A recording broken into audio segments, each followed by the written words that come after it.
What does it take for a nation to rise above chaos, to stand tall against those who try to write its story?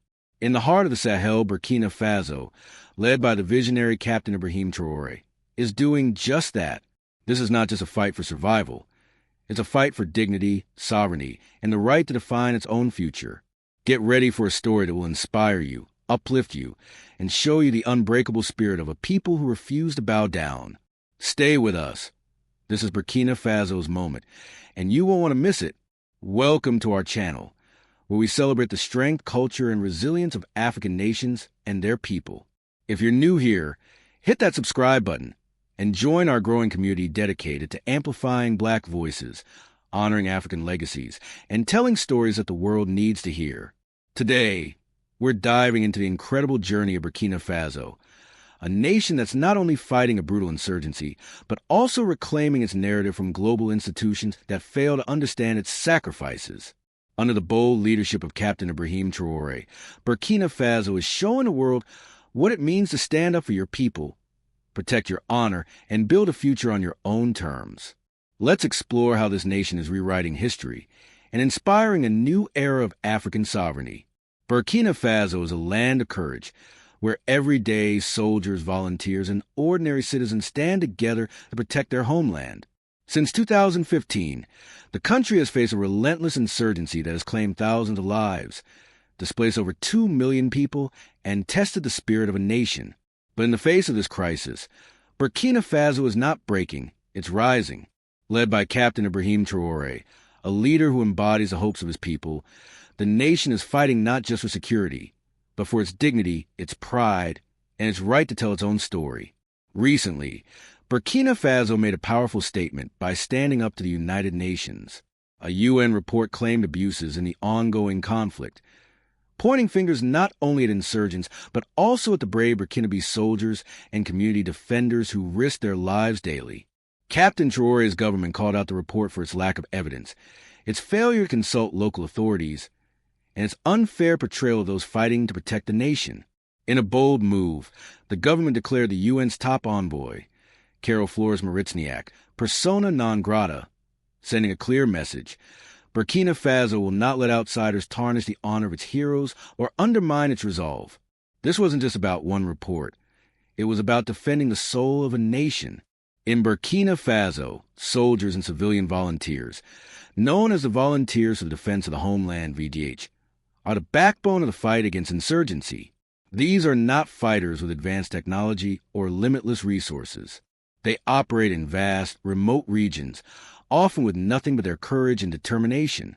They face enemies who strike without warning, burning villages, raiding schools, and spreading terror before disappearing into the desert. Yet these defenders, soldiers and volunteers alike, are celebrated as heroes by their communities, as men and women who stand between chaos and survival. When international reports equate these heroes with insurgents, they don't just spread misinformation, they weaken a nation's spirit. They hand insurgents a propaganda victory, casting doubt on the sacrifices of those who have given everything to protect their people. Captain Traore understands this better than anyone. His leadership is built on a promise: to restore security, rebuild trust, and reclaim Burkina Faso's narrative from those who are portrayed as weak or failing. By rejecting the UN's report and expelling its envoy, he's defending not just the army's reputation, but the pride of every Burkinabe citizen who believes in their country's future. This isn't the first time Burkina Faso has taken such a stand. In 2022, another UN envoy, Barbara Manzi, was expelled for focusing on the country's challenges rather than its resilience. Each time, the message is the same: Burkina Faso will not allow its sacrifices to be disrespected or its story to be written by outsiders. This is about sovereignty, the right of a nation to define itself, to honor its defenders, and to chart its own path forward. Burkina Faso's actions are part of a larger awakening across the Sahel. Countries like Mali and Niger are also rejecting outdated models of foreign oversight, choosing instead to build partnerships that respect their autonomy. Captain Traore has ended reliance on foreign military presence, such as French troops, and forged new alliances with nations like Russia and regional neighbors who share Burkina Faso's vision. This isn't about closing doors. It's about opening new ones with partners who understand the sacrifices of African nations and support their right to self-determination. Across the Sahel, people are tired of international institutions that parachute in with reports, lectures, and judgments while the insurgency rages on. In Mali, UN peacekeepers were criticized for failing to stop massacres. In Niger, foreign organizations were sidelined from meddling in domestic affairs. Burkina Faso is not alone. It's part of a regional shift where African nations are saying, enough is enough. They're demanding respect, partnership, and the freedom to shape their own destinies. The people's pride. For the people of Burkina Faso, Captain Traore's leadership is a source of immense pride. In villages where families have lost loved ones to insurgent attacks, seeing their government stand up to global powers feels like justice. It's a reminder that their leaders are fighting for them, not for the approval of distant institutions in New York or Geneva. When the government defends its soldiers, it defends the hopes of every citizen who dreams of a safer, stronger Burkina Faso. The volunteers for the defense of the homeland are a shining example of this spirit. Born out of necessity, these civilian defenders have stepped up to protect their communities when the army was stretched thin. They're not trained soldiers. They're farmers, teachers, and parents who took up arms to save their villages from annihilation. Their courage has saved countless lives, yet international reports often overlook their heroism, reducing them to statistics or allegations. Burkina Faso's government refuses to let this happen.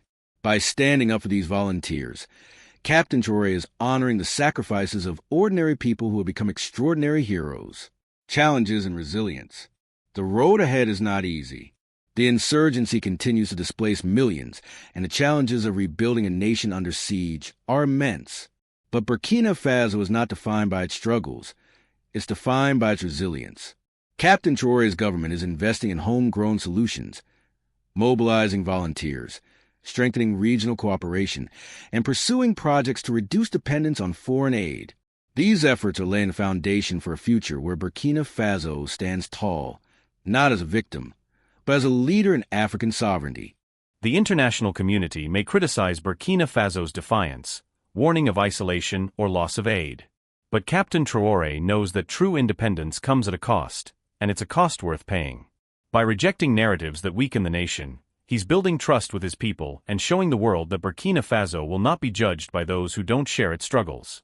Humanitarian aid continues to flow, proving that Burkina Faso can stand firm without collapsing its support systems. A vision for the future. Burkina Faso's story is a beacon of hope for Africa. It's a story of a nation refusing to be defined by outsiders, a leader fighting for his people, and a people rising to meet the challenges of their time. Captain Ibrahim Traore is not just leading a country, he's inspiring a continent. His vision of sovereignty is about more than rejecting foreign interference. It's about building a future where African nations are respected as equals, where their sacrifices are honored, and where their voices shape the global narrative. This is a new chapter for Burkina Faso, one where the nation writes its own story, defends its own heroes, and chooses its own partners. It's a chapter that resonates with young people across the Sahel, who are tired of seeing their countries portrayed as failures. It's a chapter that proves African nations can lead with courage, innovate with purpose, and stand united in the face of adversity. Burkina Faso's journey is a testament to the power of a united people, a fearless leader, and an unyielding commitment to sovereignty. Captain Ibrahim Traore is showing the world that Africa's future belongs to Africans, and we're here to tell these stories that inspire, uplift, and change the narrative. If this story moved you, smash that like button, share this video with your friends, and subscribe to our channel to join the movement. Hit the bell icon so you never miss a video celebrating African culture, history, and resilience. We're committed to bringing you stories like this, stories of Black excellence, courage, and pride that the world needs to hear. What do you think? Does Burkina Faso's stand inspire you? Is this the future of African sovereignty? Drop your thoughts in the comments, and let's keep this conversation alive. Thank you for being part of our community, and until next time, stay proud, stay strong, and stay tuned.